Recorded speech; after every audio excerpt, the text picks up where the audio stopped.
Good day, Madam Sir. My name is Julie P. Karangian from Tuguegarao City, Cagayan, Philippines. I'm 32 years of age. I'm a high school graduate and I am happily married with 3 sons.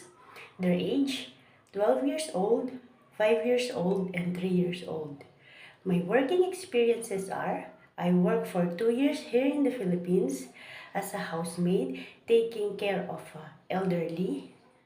There are 3 family members.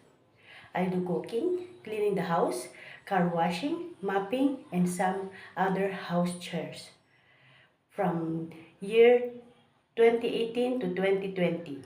And I also experienced work in Hong Kong for 3 months and 3 weeks, taking care of newborn baby. I served 3 family members, 1 couple and 1 newborn baby.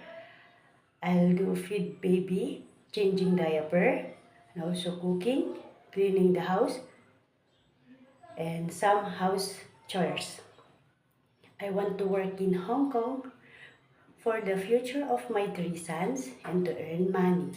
To my future employer, please hire me as your domestic helper and I promise to do my job well, to finish my contract, and to follow your rules and regulations.